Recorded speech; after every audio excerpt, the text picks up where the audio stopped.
Today I want to talk to you about who you're actually writing your book for. The biggest reason why books don't sell, and it has nothing to do with your writing skill, is this. It's about who you're actually writing your book for, and why getting it wrong quietly kills your sales before you even launch. Okay, let's get into it.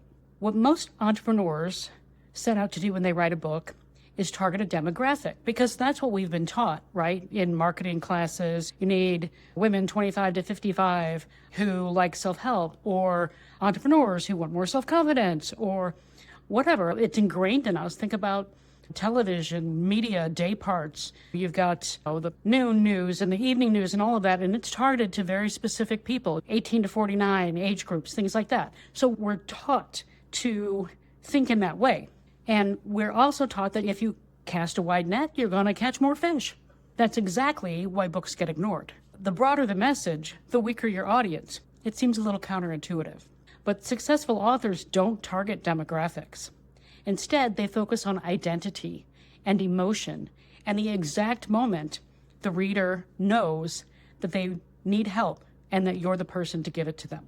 So in this video, I'm going to tell you how to figure out the one person that your book is actually for, how to identify the pain that they're going through, and how to make your book feel like it's written specifically for them and not everybody and their dog, because it's not written for everybody and their dog.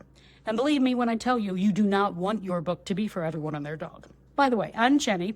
I help authors clarify their audience so that they can write books that actually convert readers into clients instead of collecting digital dust on Amazon. So let's get into this a little bit. I talked about demographics and how we're trained to think in that way. The problem is I talk to a lot of entrepreneurs who want to write books, and I ask them who they're writing it for. And a lot of times they'll say, I want everyone to read my book. I can promise you that you do not want everyone to read your book. Listen to me.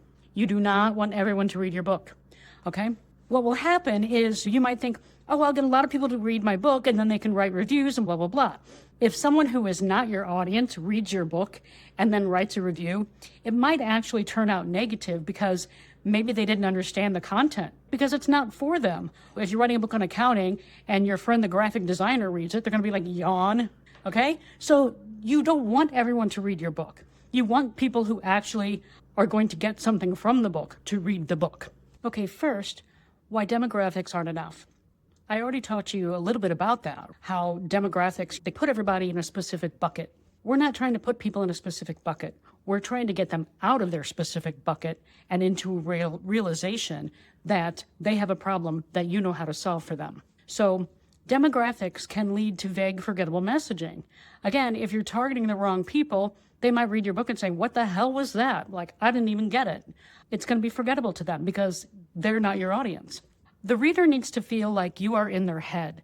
They need to be able to see themselves in your content. They need to be able to read a line and say, yes, that's me. That's exactly what it feels like. That's exactly what I'm going through. This person gets me. That's what you need your book to do for them. And you need to solve a specific internal problem for them and not just entertain an age group.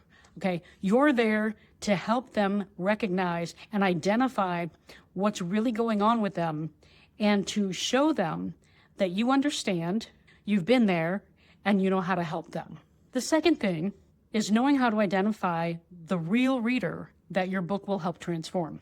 Think about a specific turning point that they're at in their life when they pick up your book. And this is where a book cover blurb and back cover and all that kind of stuff comes into play. But that's a lesson for another day. What are they currently going through that you can relate to with them and that you can help them with? You've been at that point yourself, so you know. Focus on a current belief that they hold that your book can help them shift out of. Maybe they believe that they've already tried everything and nothing else is going to work, but they're going to read your book anyway because what the hell? What else do they got to lose? Your book is going to help shift that thinking for them. Say, oh, you haven't tried everything. This is what you need. And you need to tie a transformation to a major result, even if they don't even know they want it yet. Because a lot of people know what they think they want, but that's not really what they need. So focus on a major result. Maybe, I'll just use like health, for example. Maybe your book talks about how to exercise and get fit. Maybe a major result of that is a better love life or something else. There are tangential results that come from your transformation. It's not just one thing. Now, third, this clarity makes writing and selling your book like 10 times easier.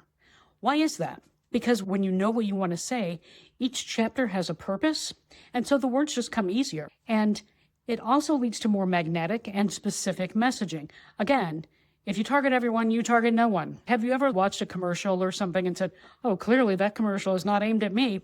You're not their audience. This is what you need to focus on, specificity.